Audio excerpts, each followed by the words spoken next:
Thank you very much to everybody for joining today. My name is Martin Newman. I'm the guy that's created the Mini MBA in Customer Centricity with my partners, the Oxford College of Marketing and Oxford College of Leadership and Management. So I'm very grateful to you taking a bit of time out of your busy, no doubt, back-to-back Zoom day to join me today for this taster session all about the Mini Online MBA. First of all, I'm going to tell you a little bit about me in case you don't know who I am. As you'll be able to tell after certainly an hour of my time, I can certainly talk the talk. It's quite interesting. This popped up on my Facebook memories the other day of a slide when I was presenting a keynote at the London Business School way back in 2014.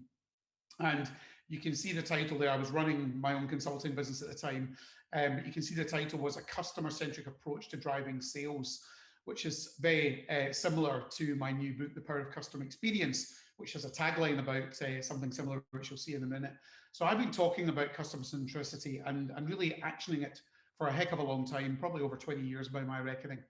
I wrote a book about it back in 2018 because I was getting really frustrated about, I guess, partly my own inability to describe exactly what it meant to be truly customer-centric and putting customers first. More importantly, how do you go on that journey? So that was the first book I wrote, which was shortlisted for the Business Book of the Year in 2019. I thought rather rudely they gave it to someone else. Maybe I'll be more lucky second time round with this one that came out last week, The Power of Customer Experience. And you see the tagline, How to Use Customer Centricity to Drive Sales and Profitability. So I have been talking about this for rather a long time. The book is very much the underlying kind of core material, if you like, for the course itself, and it's packed full of dozens and dozens of case studies. Anyone that does sign up for the course, by the way, does get a copy of the book. I thought I would just very quickly read you out. Sorry, I know there's a lot of words here, but I just wanted to share a few endorsements that people, industry luminaries, have given me for the book, because it's very reflective, I think, of what you would learn should you sign up for the Mini Online MBA. So this is from Andy Rubin, who's my old boss at Pentland Brands. And he says, as we try to make sense of how to grow our businesses in a disrupted world, I've basically helped to make that clear. It's a well-researched and practical guide on how to build a sustainable and commercially successful business based around customer centricity, taking us through the journey of how customer centricity has evolved since the internet changed the balance of power. The core 10 building blocks provide a roadmap for how to embed customer centricity into your business, using case studies to help bring the theories to life, an essential read for anyone at any level involved in selling products and services to customers. Thank you, Andy. Doug Gurr, who until recently was running Amazon in the UK and is the ex-president of Amazon in China and is now director of the Natural History Museum. Customer centricity is one of those topics that's easy to talk about but hard to do. Martin does a brilliant job here of breaking this down into a thoughtful but eminently practical toolkit. Another great read, truly focusing on the important elements of driving customer centricity. Martin once again highlights the key attention points of why the customer should be at the center of all decision-making in terms of marketing, store layout, and of course, product. This book is a must read for all omnichannel retailers, giving clear examples of why retailers have either won or lost. I will be, for one, giving it to all of my team. Thank you, Doug, and thank you, Philip Mountford from Hunkemöller, the leading lingerie retailer in Europe, because he has many thousands of staff. So that'll be a few books landing somewhere in the Netherlands sometime soon. You will see my ugly muck popping up on BBC, Sky, and other well-known media platforms occasionally. That's me with my lockdown hair last year. So sometimes on the One Show, sometimes on daytime TV, talking about consumers, talking about customer centricity and all relevant things in relation to that. But in addition to talking the talk, I have very much walked it, and I continue to do it today. On the left-hand side, this was my father's retail optical practice in Paisley on the outskirts of Glasgow. He sold it to my cousin, Brian Green, excuse me, whose name is now above the door. My dad used to take me to his practice. You can see on the right-hand side, one of his branded practices still remains today. So he had a few practices around Glasgow that I actually worked for. Initially, it was my first career role on the shop floor working with my dad. But what I learned from my dad was what it meant to be customer-centric. And he was doing CRM as retail optics was being deregulated in the 1980s. And we were calling customers up. We didn't have computers. We were calling customers up and telling them they hadn't had their eyes tested for a couple of years and it was time to book to come in. And he was always investing and reinvesting in his branches in order to keep them very fresh and up to date. And I used to say to him, why are you spending so much money doing this? And he said, well, if I don't create the right experience in the practice, my customers are just going to go elsewhere. So this was really when I started to really learn what it was all about to be customer centric. And I used to go to with my dad to the practice every Saturday as a 6-year-old. So that was probably my kind of first foray into customer centricity. Way back in 1997, 98, I got a little bit ahead of myself. You might recognize the registration plate here, which stands for W66, which was for web, WWW for World Wide Web. So I had a web development business doing quite well, making a bit of money. This is my daughter Antonia, who's now 25 years of age, my flashy Mercedes CLK. And of course, the internet crashed and burned, and I crashed and burned with it. But it was experience that was to set me up for success a number of years down the line. I've had the privilege of running online and multi-channel operations for the likes of Burberry, Harrods, Ted Baker, Pentland brands, who own a multitude of brands, including Speedo, Berghaus, Mitre.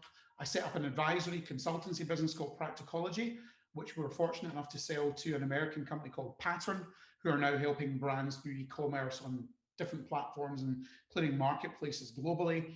And that was a couple of years ago. So that experience I had with my web development business in Glasgow back in the 90s definitely set me up for success with Practicology. I had the privilege of being a board advisor to ClearPay, the leading buy now, pay later provider in the UK, and also the privilege of being on the board as a trustee of In-Kind Direct, who are a charity who support thousands of other charities. I'm also the non-executive chairman of the retail arm of the Scouts, and very much enjoy doing that. And I'm also the chairman of the advisory board for a company called the Mayborn Group. One of the main brands you may hopefully have heard of is called Tommy Tippy. And if you have any children, then they may have drunk from the Tommy Tippy drinking cup. I also run a website these days called Customer Service Action. And as you can see there, I'm trying to be a force for positive change. And we capture a lot of feedback on a daily basis from consumers about good and bad experiences. We share them with brands. We hope the brands do something about it. But what we're doing is we're helping customers, and we're essentially helping businesses learn how to serve them more effectively. To understand why customer centricity is key, and hopefully none of you on the call today probably need too much convincing, but to understand why it's really important, you need to understand the shift in the balance of power that took place. So if you go back prior to the internet, prior to 1994, prior to the World Wide Web, should I say, when we were able to start buying online, retail and other sectors were all about your physical location. They were all about location, location, location, and where you were. Consumers, unfortunately, had limited choice. And if you talk about it just in a retail context, you had your local high street, you had your out of town, you had retail parks like here. I don't know why Dunkin' Donuts open up next to the Massachusetts State Police Office. Maybe they knew they had a captive audience. You had those type of environments. You maybe had the odd out of town shopping mall, and some brands had a catalogue, but that was it. So really back then, the retailer and the brand held the control. They held the balance of power because consumers actually had quite limited choice. And of course, along came this man, Sir Tim Berners-Lee. I've had the privilege of sharing a stage with him. I'll talk about that later. And in 1994, with the advent of the World Wide Web and the first e-commerce transaction of the purchase of a Sting CD, some of you may not know what a CD is, we can have that conversation later. 1994 began the democratization of retail because essentially it put power in the hands of the consumer, and it began the game-changing proliferation of choice that we all see today. And that's the thing that I genuinely believe a lot of businesses today still haven't fully understood what the implications of that really are to their business. Talk about that in a second. In 2007, another seismic event. This man, sadly no longer alive, but great man, changed the world that we live in many respects. Steve Jobs and of course Johnny Ives, who invented the smartphone. And that has really led us to where we are today, which is using this device here. We can pretty much have anything, anytime, any place. And the reality is that that's the proposition that we have to offer to consumers. That's what their expectations are. And the brands that I think really understand this move to and the shift in the balance of power from the brand to the customer are the disruptors. So talking about the likes of Monzo or Starling Bank, Amazon, Uber, Deliveroo, and Rockar. So just picking on a few of those, the traditional banking experience is not a great one, is it? Let's be honest. There's not an awful lot of insight you get when you engage with a bank. They held our business forever and ever. There was a real cost in terms of time and effort to switch from one bank to another, and so none of us did that. Then along came these disruptors who recognized the ability to use technology to empower us, to enable us to sign up with them very quickly, to give us data and insight that would help us get more out of our finances, help us manage our finances better, help us understand what other people like us do with our money. All these things that have created much richer customer experiences. Amazon, I don't really need to talk to you about because probably most of you buy from Amazon and understand how they've disrupted the sector. Uber, ordering a taxi. What would you have done 6 or 7 years ago prior to Uber? You would have probably phoned up a local taxi company and said, I need a taxi, I need it in 15 minutes, I've got a job interview, I'm on a date, I've got a business meeting, whatever it is, I need it quickly. They would say, sure, I'll be there in 15 minutes. You'd be like, not sure it will be. And of course, invariably it wasn't. Maybe turned up 20, 25 minutes later. You didn't know how long it was going to take you to where you were going. You didn't know how much it was going to cost. You didn't even know what route they were going to take. Along came Uber and recognized how to leverage technology to enable the customer to have control over all of that. See when the Uber car was going to be there, see how much the journey was going to cost and how long it was going to take to get there, and so on and so forth. So you get the gist. These brands also understand, going back to what I was saying a minute ago about the balance of power and everything, they understand that customers are a profit center. They are not a cost center. And I talk to lots of businesses on a daily basis, and I can assure you 95 to 96% of them, possibly more, still think of the cost to serve. These are lines on the P&L, the cost to serve customers. Okay, you've got to measure these things, but if you took a lifetime value perspective and worked back from that, you would look at customers as a profit center and not a cost center. And the problem with looking at customers as a cost center is you end up making decisions that actually detract and basically start to negatively affect the customer experience in the wrong way, because you maybe cut headcount, you take away resources, you don't invest in technology, you don't do the things that need to happen in order to deliver the right type of experience that customers expect. So I believe that businesses will thrive if they do the following. Number one, put their own people first. An example of a brand that does this is Home Depot in North America. They trust their staff with the autonomy to give discounts of $50 to people in the store, to customers in store. Why? One, to close the deal. Two, if there's a customer service issue. But what they're doing is they're empowering their staff. That feels pretty good if you're a member of a business that trusts you to make these types of decisions. I can assure you again, in 90% of retailers and other businesses, it's the opposite of that. You'd have to go up the chain of command probably 3 times to get somebody to make a decision. That's too late for the customer. They provide support for associates in financial emergencies. They reimburse their tuition. They encourage them to go on and have further education. And what's the effect of that? Well, look at their share price, look at their market cap, look at what they do sales-wise year after year after year. You just see a steady growth of that business. Every single business that's customer-centric in all the different ways that I'm talking about today, they don't necessarily all do everything brilliantly, but when they do most of this stuff well, I promise you 100% they're successful year after year after year.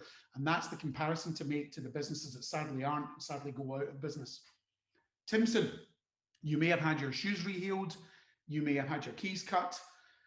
So Timson, sometimes known as the cobblers, but they do obviously a lot more than that. Family business. This is their upside down management model. Look where management are. Again, 90% of businesses, this would be the other way around. Customers would be on the bottom, management would be on the top, breathing the rarefied air on the 6th floor of a business, never actually probably seeing or engaging with customers. Their business is the other way around. So for them, sorry about that, I don't know what happened there. Let's go back. So for them, the most important people are not management. It's not all other employees. It's employees who work with customers, because they're the ones that can have the most direct impact on customers and on their experience with the brand. And this is a business that is successful year after year after year. I'm going to tell you a quick story about a bag, but it's actually all about empowerment or lack of it. So I was in Miami, Bal Harbour Shopping Centre 7 years ago. My wife and my kids were coming up to my 20th wedding anniversary. We go into this expensive looking shop called Balenciaga. I'll show my ignorance. Back then I hadn't heard of them. Obviously now I have. And I didn't know what it was about, but then I realized very quickly when my wife and eldest daughter picked up this bag and went, "Oh, look, beautiful! Oh, beautiful clutch, Balenciaga!" And oh, look at the price; it's much cheaper than it is back home in Selfridges. So I said to my wife, "Coming up for a big number, 20 years. Would you like that for your anniversary as a present?" No, no, no, no, no, no. In fact, if you buy that for me, I'll be really angry with you. And of course, I'm a man who reads women's minds. And so I knew that what she actually meant was yes, yes, yes, yes, yes, but don't buy it for me now. Surprise me when you get back home. So I came back home. It was 2 days before my anniversary. It's on a Monday. My anniversary is on Wednesday. It's Monday morning. I've looked at my diary. Can't get anywhere near Selfridges. I'll go online. Selfridges couldn't guarantee delivery for Wednesday night. For Tuesday night, which I needed it for Wednesday morning anniversary. And so I found someone else, Matches Fashion. They can deliver between 6 and 9 on Tuesday night. Brilliant. Look at my diary again. I'm out with a client, most important client in my business at the time. It had been in the diary for 3 months. I couldn't move it because I'd never get it back in again.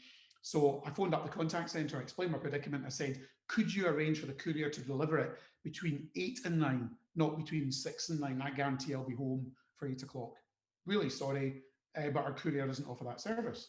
To which point I went, hello? Because I wasn't sure I heard them right. I said, you do know this is a £1,200 bag. Anyway, I said, will you do me the courtesy of asking the question? Certainly, Mr. Newman. Took my name, took my number, didn't call me back. I bought the bag because by this time I'm really stressed. I'm thinking I'm getting divorced if I don't buy it.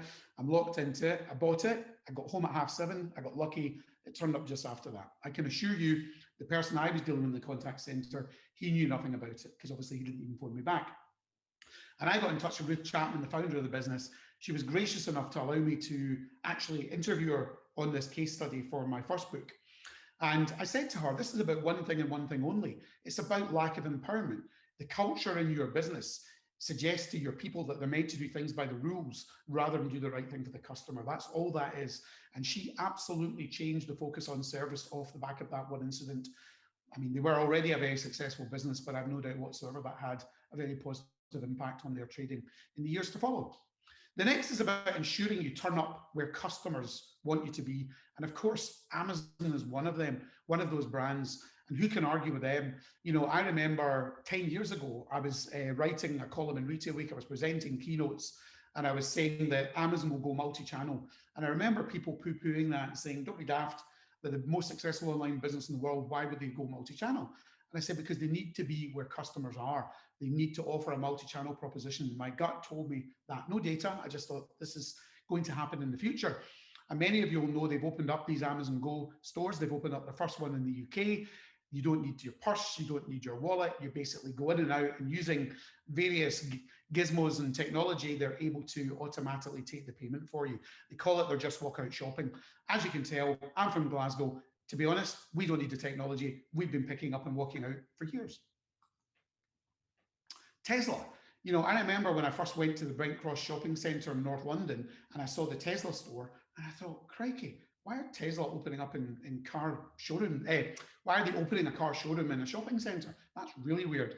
And then I got it and I realised that actually what they were doing is they were democratising the car buying experience. So just the way the internet has democratised retail, they've democratised the automotive sector because they've taken their products to where customers are, rather than asking customers to schlep 10 miles out of town to a big shed somewhere to come and see them. So really interesting. Who would argue with Tesla as the leading electric vehicle manufacturer in the world, now valued at more than 3 times that of Ford, General Motors and Volkswagen put together? I wouldn't argue with it. The next is about delivering great experiences and empowering their customers. Apologies for this, but this is me in the CoverGirl store in Times Square. I do a lot of mystery shopping. Sometimes I just do it to prove who's doing well and who's not. Sometimes I do it for clients. On this occasion, I went to New York and I had a great experience in the CoverGirl store. This is a brand that had only ever previously been sold through other people's channels. So they were a consumer products company didn't have their own direct to consumer. Then they opened their first store. And here using basically AR and VR, you can pick up products, you can try, essentially you can see what the makeup would look like on without actually having to apply it. So it's quite convenient. It's also good for them. They don't have to give away so many samples, but it's a really great customer experience. AO.com, previously known as appliancesonline.com. You can pay with finance, next day delivery if you need it, 7 days a week. high ratings, free 100-day returns. Wow, that takes the pressure off, doesn't it? Because when you're worried about buying something online, you're not sure if what you're buying is quite right. Telling somebody they've got 100 days to return it takes a lot of the pressure away. And there's a price match promise. This is a business that understands what it means to put their customers first from the online experience. And what's the value of that? Well, this is their market cap and their share price. It's taken them a number of years from when they listed on the stock market to move into profitability. But now that they are motoring north at a fair rate of knots. Other businesses have very customer-centric leaders, and John Roberts, who runs AO.com, is an extremely customer-centric leader who I certainly know used to spend 40 minutes a day writing back to customers, whether they complained or whether they complimented them. Now, he wasn't obviously doing all the writing, but he was taking the time to learn about what customers were telling them, and he was making sure that they got a letter from him so they knew how important their feedback was. Another customer-centric leader is a man called Mike Logue, who's a friend of mine, who's the CEO of Dreams. Mike took this business over in 2013. It was bankrupt, and it's now the most profitable bed and bedding retailer in the world. The most profitable bed and bedding retailer in the world. They are making 60 to 70 million pounds profit. They made 60 to 70 million pounds profit last year with their stores being shut for most of the year. Incredible business. How does he do it? Well, they have a thing called Pillow Talk, where they capture customer insight on a daily basis. Over a third of their customers fill out this survey and tell them about what worked well and what didn't work well. And they do something about it. They're very action orientated and extremely customer first. When he joined the business, he spent the first 6 weeks not in their bed quarters. They don't have a headquarters, don't have a head office. They have a bed quarters in High Wycombe. He spent the first 6 weeks visiting all the stores. I mean, I bought a mattress recently with my wife. We went to the Potter's Bar store literally a few weeks ago. I said, you seen Mike recently? Oh, you just missed him. He was in on Tuesday. I don't know how he does it, but he gets around all of their stores on a very regular cycle. And that's how he gets to the bottom of what's working, what isn't working, by talking to his colleagues, talking to staff, and using Pillow Talk. Brands who are customer-centric put purpose before profit. If you start with profit, first of all, you certainly don't become a purposeful brand, and you don't become as profitable, and it's not as sustainable. Patagonia, many of you will know, incredible brand, one of the most trusted brands in the world, one of the most trusted brands in the United States. On all the surveys that are done every year, they're always in the top 3. Often when you go to the homepage of their website, they're not pushing products, they're pushing causes that they care about. In this case, a few weeks ago, the Gochin, who are an indigenous population in Alaska, who are having their homeland, their territory, if you like, where they live, being destroyed by companies drilling for oil and gas. And this is what they want to talk about as a brand. They know that people will buy their products, but they put the cause and they put their purpose ahead of profit. And the profit always follows. They're successful year after year after year. This is Kathmandu, the outdoor retailer in Australia and New Zealand, and an ex-client of mine. When you look at their sustainability report, you'll see they come top in almost everything. You know, number 2 world ranking by the Textile Exchange for Preferred Materials, scored an A in the Ethical Fashion Report and so on, recycled 6.7 million bottles into their products. And it's not just about sustainability. If you ever have the privilege or the good fortune of, any of us have the good fortune of getting a plane again and going to Australia anytime soon, hopefully, go into one of their stores, it's just brilliant. It's so well merchandised. The staff are amazing. The service is brilliant. You can just tell this is a business that looks after their people, and where their people just love engaging with customers. I highly recommend you pay a visit there when you get a chance. The flip side of doing all this stuff well is when you do it badly and you don't do it, or you greenwash. And of course, the most famous example probably of all time is Volkswagen, going back to 2015 with the emissions scandal, when they told consumers in the market that they were on top of emissions, and actually they weren't, and they were above an unacceptable level, and their share price tanked. It dropped off a cliff, and it dropped off a cliff not because all of a sudden they don't make good cars, because generally speaking, Volkswagen cars, like most German cars, are pretty reliable, but it tanked because they lost trust. Customers lost trust in them, and it's taken them 5 years to get it back. Brands who are purpose-led, again, like Timson, a family-owned business, they put values before value. So it's not always about discounts. It's about what do they stand for as a business. I just love this. This is an A board outside one of their stores. If you're unemployed and you need an outfit clean for an interview, we'll clean it for free. You know, they don't make anything out. I mean, they've got a dry cleaning business, right? So they can maybe do it cost effectively, but they don't make anything out of that. But they're giving something back to the community and they're giving something back to people who need help. You may or may not know, but this is a business that rehabilitates ex-prisoners. So they give them the opportunity to come in, they trust them, they run the stores, they look after the cash, they might have been in jail, but this is a business that recognizes that when people have done their time, they deserve the opportunity to be rehabilitated, and they provide that vehicle for them. Brands that have a clear sense of purpose, according to Kantar research, have enjoyed a 175% increase in their brand value over a 12-year period. You compare that to brands that don't have a clear sense of purpose, and there's about 100% difference. So they still have maybe a 60 or 70% increase, but brands with a clear sense of purpose are on a different level entirely, and they are successful. All these things make businesses successful year after year after year after year, and most of it is definitely not rocket science. It's really quite practical. The next is about recognizing that diversity is both morally the right thing to do and also commercially the right thing to do. And when I speak to businesses, I get a sense that they, generally speaking, understand that it's morally right, even if they're not doing it as well as they might. But I'm not 100% sure they understand the commercial implications of not doing it well. So what does diversity actually cover? It covers lots of things, and these are just some of them. It's really the differences, essentially, whether that's in your customer base or within your organization. And that could be about gender, ethnicity and religion, disability, sexuality. It could be socioeconomics. It could be demographics, where people are from. It could be disadvantaged versus privileged. It could be about age. And of course, it could be about all of those things. Did you know that women make 70 to 80% of all consumer purchase decisions? I do. Yet the FTSE 350 only has around 12 female CEOs. How can that be? How can it be that women are driving 3/4 of the purchase decisions, and yet a fraction of our biggest businesses in the UK have a woman leading the business? Don't understand the maths there, to be honest. Did you know that approximately 20% of the UK population is from an ethnic minority, and yet only 1 in 5 retail boards, 1 in 5 retail boards are all white and all male, pale, male and stale, and nearly 60% of FTSE boards are all white. So again, not representative of the customers that those businesses are selling into, if at the end of the day they lack that level of diversity when it comes to ethnicity and when it comes to gender. Did you know, and you might be surprised to know, that there are 14 million disabled consumers in the UK today? My 2 daughters both have hidden disabilities, but one of them has had an overt disability in the past. So I know from first-hand experience of when this goes wrong, what the implications of that might be.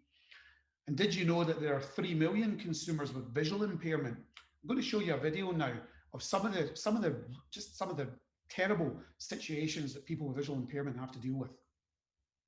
In this video, Patrick talks about his experiences with being refused access with his guide dog Rufus. Patrick and Rufus walk along the street. A security guard grabbed me by the shoulder and tried to force me out the store because I had Rufus with me. The most common places I'm refused access tend to be supermarkets and high street stores. Patrick and Rufus walk past some shops. Gaining a guide dog gave me the confidence to venture back out, but the fact that you, as an individual, still get refused access to services does take a lot to rise above. Patrick stands outside a supermarket. It's like a body blow every time you step out your front door. It's time to end access refusals. Guide dogs, by my side. Find out more at guidedogs.org.uk/access all areas. So I don't know about you, but I think that's shocking. And I know this happens, and it still happens, because I've interviewed quite a number of disabled consumers who are visually impaired and have guide dogs, and they've told me the same experiences. It's shocking. And it's really just down to a lack of education, a lack of training.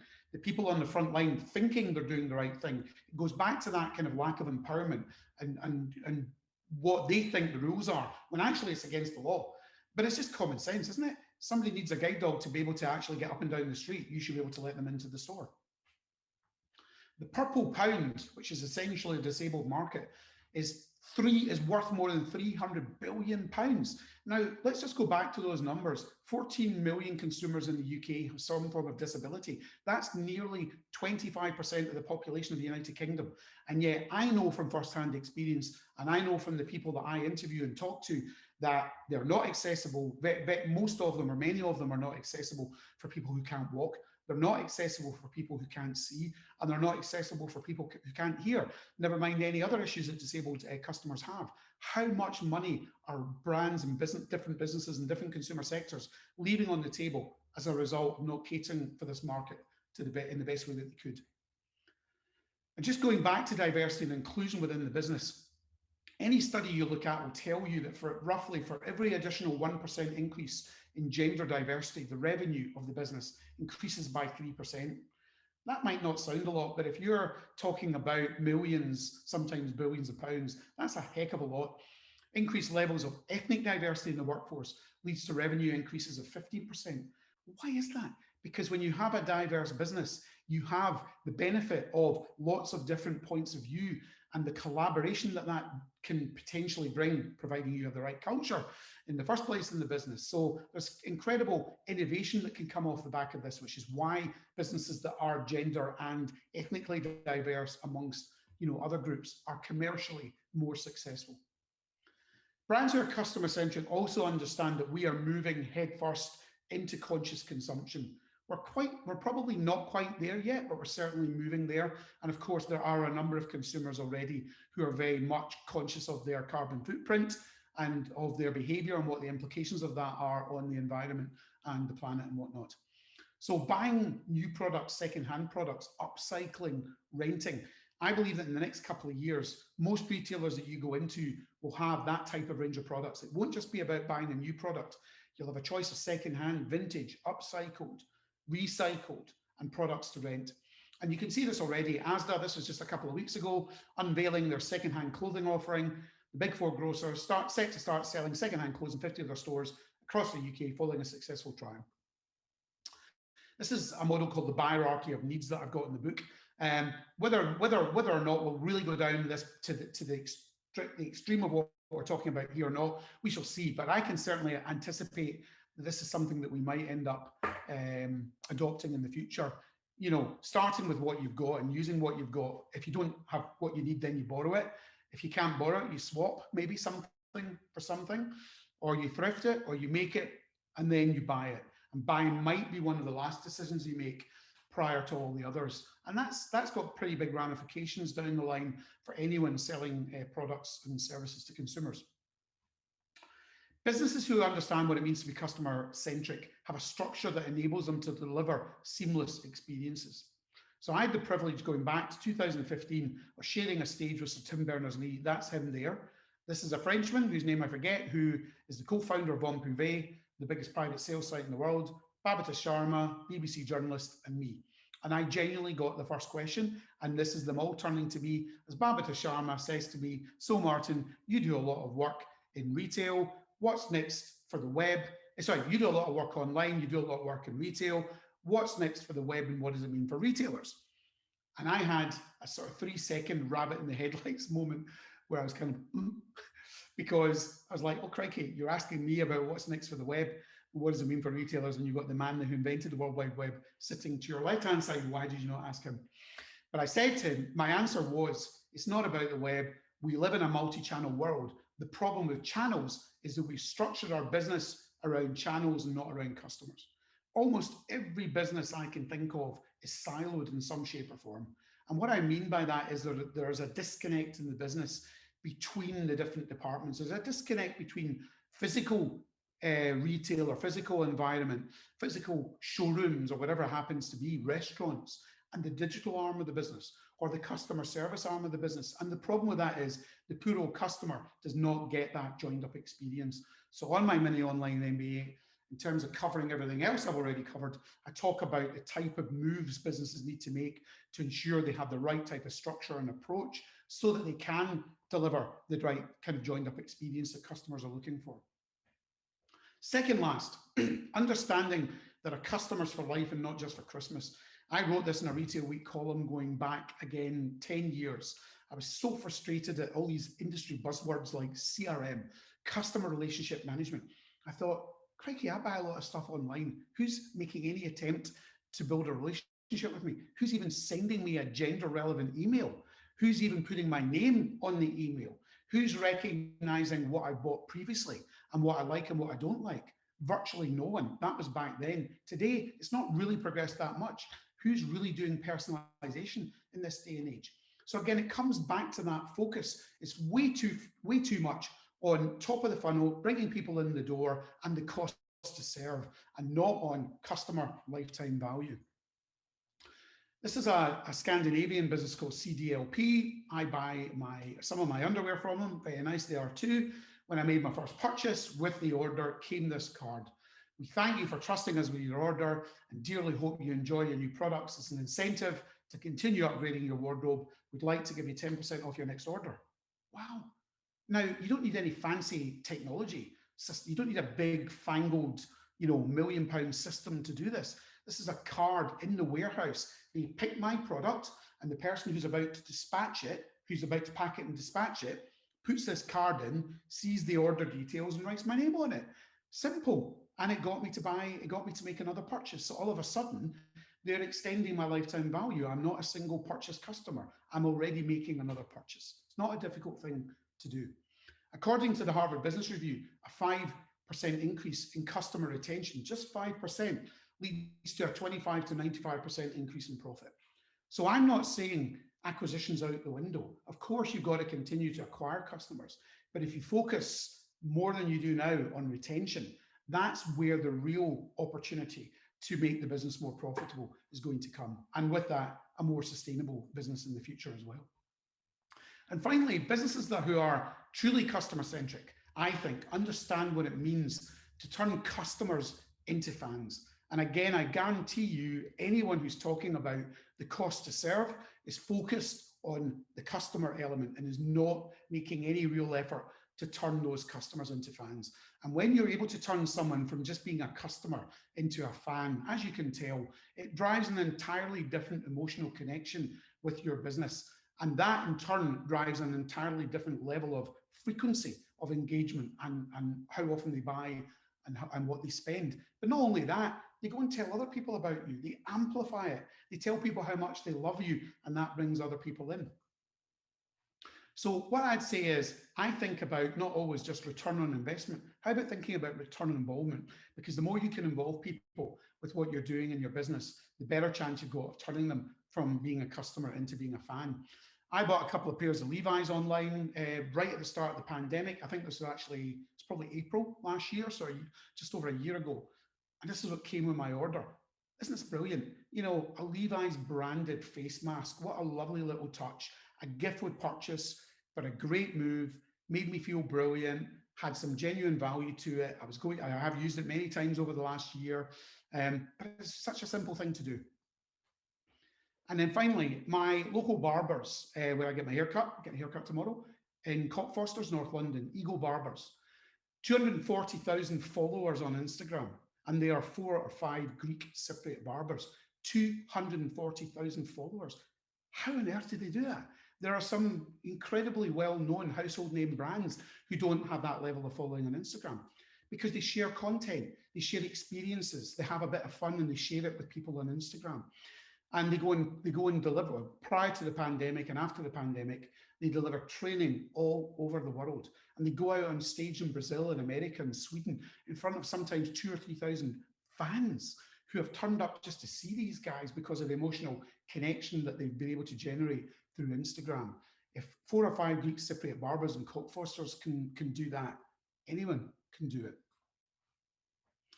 So we get to the business end. The Mini MBA in Customer-Centricity with my partners, the Oxford College of Marketing, Oxford College of Leadership and Management. It's a 13-week course. Everything I've been through today is everything that you'll learn on the course, but obviously in a great level of detail. But it's all packed in and condensed into these modules. So I talk about employee engagement, I talk about social responsibility, diversity and inclusion. We have modules on customer experience, how to leverage technology as an enabler to empower both the people in the business and customers, channel strategy, what should that look like, How do you organize your business to be truly customer-centric? What should you matter? What should you measure even? And give you a quick example of that. You know, I've sat in thousands of trading meetings on a Monday, as many of you will, and we're talking about conversion rates, average order values, how many units we sold per transaction, the traffic that came to the website, and all that stuff is good to know, and we definitely do need to know it, but it doesn't actually tell us about why we're performing the way we are. That's the insight that we need to get to, and that's really all about customers. So there's a whole module on that. As there is, how do you take all of this and turn it into a real life plan for your business? How do you go on this journey?